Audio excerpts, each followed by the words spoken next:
Bonjour et bienvenue sur la chaîne de Monkey EDC. Alors une petite vidéo assez rapide. On va visionner, on va voir un petit peu. Donc il y a deux EDC ici. Celui-là c'est le mien, c'est celui que je porte aujourd'hui. Celui-là c'est celui de Manuel. Manuel qui est donc mon collègue de boulot qui travaille avec moi pour tout ce qui est travaux de vigne, lorsqu'on fait des plantations ou lorsqu'on tourne pour faire des contrôles au niveau des vignes. Donc extérieurement, on voit qu'on se situe dans le même système. On est toujours sur des petits sacs besaces ou messenger bags ou voire des sacs à dos. Mais bon, là, dans ce cas-là, Manuel utilise exactement à peu près le même style que moi au niveau des transports, parce que ça permet d'avoir un port assez léger, de pouvoir le mettre en bandoulière et de pouvoir se déplacer, parce qu'il faut marcher des fois. Des fois, on va le laisser dans la voiture ou on va le laisser au bord des vignes, mais des fois, on va devoir l'amener avec nous pour se déplacer un petit peu avec. Donc ce petit sac, vous le connaissez, c'est le genre de sac qu'on va trouver, ce qui a été son cas à lui, on va le trouver dans les surplus militaires, voilà, dans les différents endroits comme ça, vous allez trouver ce genre de petits sacs, des plus classiques, c'est vraiment un des sacs les plus classiques, voilà, qu'on peut trouver un petit peu partout. Manuel vit dans un village près de Dijon où il y a un dépôt militaire, un dépôt comment ça s'appelle ? Un surplus militaire plutôt, voilà, exactement. Et donc, régulièrement, il achète ces sacs-là, puisque c'est pas celui qu'il a gardé depuis longtemps. Et bien sûr, il va changer au fur et à mesure du temps lorsqu'ils sont usés, déchirés, ainsi de suite. Il en reprend un autre pour quelques euros, ainsi de suite. Et on va voir en fait ce qu'il porte à l'intérieur. Donc là, on parle vraiment d'un EDC personnel, donc ce n'est pas une référence pour tous les gens qui travaillent dans les vignes, bien sûr, chacun a ses outils. On ne parle pas non plus d'outils propres au traitement et aux travaux de la vigne. Ça, c'est autre chose, c'est situé au niveau du sac de la voiture, au niveau du coffre de la voiture ou dans son véhicule. Il va avoir tout ce qui est tenaille, appareil comme ça. Maintenant, il faut savoir que de plus en plus, les travaux de la vigne sont assez simplifiés et que dans certains endroits, on va même avoir des tenailles assistées électriques avec des petites sacs bananes dans lesquels il y a des batteries incorporées et on transporte en fait cette tenaille pour pouvoir couper facilement.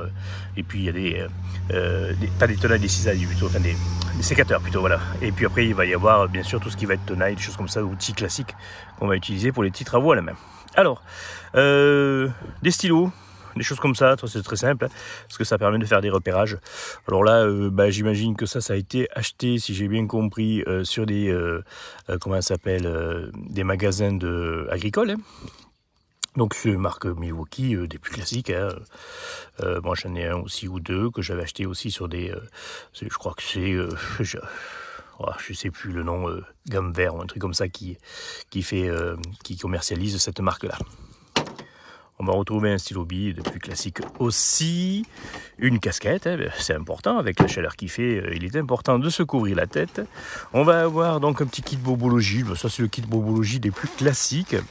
Ce qui est intéressant par contre à voir, c'est ça, en fait, c'est le tire-tic, parce que bien sûr les saisons de soleil arrivant, on peut être rapidement se retrouver avec des nuisibles, et donc avoir un tire-tic c'est pas mal, c'est une bonne idée dans son transport de CC. On va avoir quelques pansements à la découpe, du scotch pour adhérer, une paire de gants si jamais il a besoin de se protéger, puis une bande enroulante, une pince à épiler, ça aussi c'est sympa parce que si vous savez la quantité de fois des petites échardes, des petites échardes qu'on se rentre, ça arrive assez régulièrement, c'est plutôt bien pensé. Et puis normalement je crois que sur le fond j'ai vu aussi il y a du Doliprane, des petites choses comme ça pour les maux de tête. Du gel hydroalcoolique, ça c'est peut-être aussi important si jamais on veut se désinfecter les mains, se nettoyer un petit peu les mains avant de passer à table, ce qui est notre cas aujourd'hui puisqu'on s'est arrêté pique-niquer avant de continuer sur une autre parcelle. Une paire de lunettes de vue, à première vue. On va retrouver, ça fait partie une couverture de survie, ça fait partie du kit là-dedans.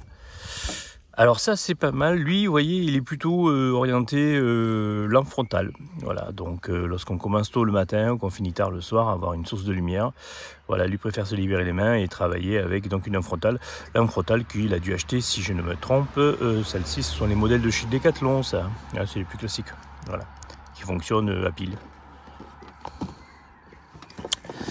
Sac poubelle, ça c'est important pour ramasser ses déchets ou quoi que ce soit, c'est super pratique, c'est une bonne idée d'avoir mis ça dans son sac.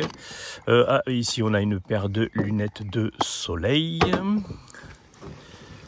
On va avoir chargeur et câble pour le téléphone. Lui il est sur Apple aussi, donc il doit, je crois que c'est un SE ancienne génération qu'il a, les vieux modèles. Alors là, c'est intéressant. Donc là, c'est la même chose.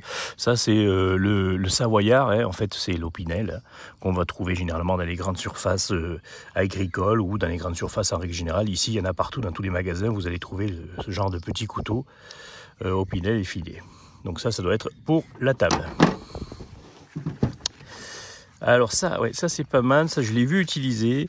Donc c'est une pince multiprise, enfin multitool là, donc c'est un des trucs les plus classiques. Hein.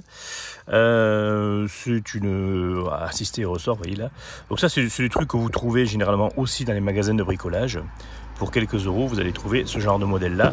Et alors lui, il a, pour que ce soit plus facile à porter, comme il n'y a pas de clip, il a mis autour du cou. Avec ce système là qui est assez sympa, ça c'est un sifflet, c'est un petit sifflet. Parce que lorsque vous êtes d'un côté ou de l'autre de la vigne, au lieu de vous égosiller à crier, siffler, c'est des fois beaucoup plus... ça s'entend beaucoup mieux. Donc, bonne chose pour ça. Yep, on va lui remettre un petit peu ça proprement. Hein. Voilà. Qu'est-ce qu'on va avoir d'autre? On va avoir d'autres. Donc, tiens, un petit... mais là, c'est la même chose. Ça, si vous trouvez ça facilement aussi dans les, comment ça s'appelle, les stocks militaires, les surplus militaires. Donc c'est un petit couteau style un petit peu Victorinox, hein. Bien moins cher. Là, c'est Miltech qui fait ça, je crois. Hein. Bon, après, c'est une catégorie, enfin une gamme un peu, voilà, avec un coupe. Ici, vous avez un décapsuleur, très important. Il n'y a pas de tournevis parce que vous voyez, c'est pas du tout adapté pour faire du tournevis, c'est pas aiguisé. Et ici, il y a une petite protection pour la lame. Hop, que j'arrive. Voilà, c'est une scie. Voilà. Donc ça c'est si jamais il a besoin de couper quelques branches ou des choses comme ça. Je pense pas qu'il utilise beaucoup. Hein. Je pense que ce qu'il utilise beaucoup, c'est surtout le décapsuleur. Et puis on va retrouver donc ici un tire-bouchon des plus classiques. Et puis un poinçon. Voilà. Et ça va avec ce petit étui. Pour le permettre de le porter. Et puis, oui, ça, un autre objet que pas mal, ça aussi, vous trouvez ça dans les magasins de bricolage de la marque Gerber. Donc, c'est un mini pry bar avec des capsuleurs aussi.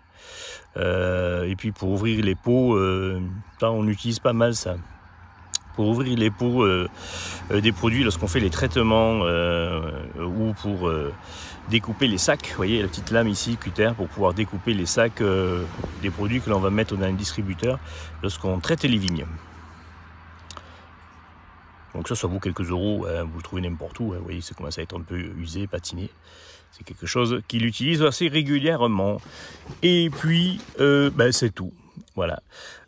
J'imagine qu'après, sur lui, il doit porter tout ce qui est, bien sûr, son téléphone portable, les clés de sa voiture, le portefeuille, ou le porte-carte, bien sûr. Hein. Tout ceci. Donc, vous voyez, au niveau de la composition de cette EDC, c'est assez classique, finalement. C'est vraiment quelque chose ce sont des choses qu'il va utiliser au quotidien. Reste avec moi, voilà. Qu'il va utiliser au quotidien, tout comme moi. Ça, je vais peut-être lui mettre dedans. Ça sera peut-être mieux que de le laisser dehors. Voilà.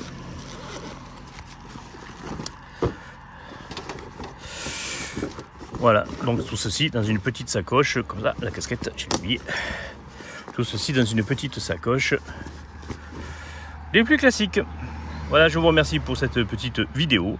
C'était un exemple d'un EDC. Vous voyez, souvent vous voyez les miens, avec tout ce côté un petit peu aussi que j'utilise, qui change, il varie régulièrement. Et puis là, vous avez l'EDC de quelqu'un qui va utiliser qui utilise vraiment ça au quotidien, en réel, quoi. Qui va pas utiliser ça pour le fun ou pour quoi que ce soit, un petit peu, voilà. Il n'a pas non plus de goût particulier pour des objets. Ce sont surtout des objets qui sont utiles. D'ailleurs, ce qui est même la définition de l'EDC. Allez, un petit pouce bleu pour remercier le travail. Ça fera toujours plaisir à Manuel parce qu'il va bien sûr visionner la vidéo. Et puis, je vous souhaite une bonne journée à tous et je vous dis à très bientôt sur ma chaîne. Si vous avez des commentaires, des questions, n'hésitez pas. Merci bien.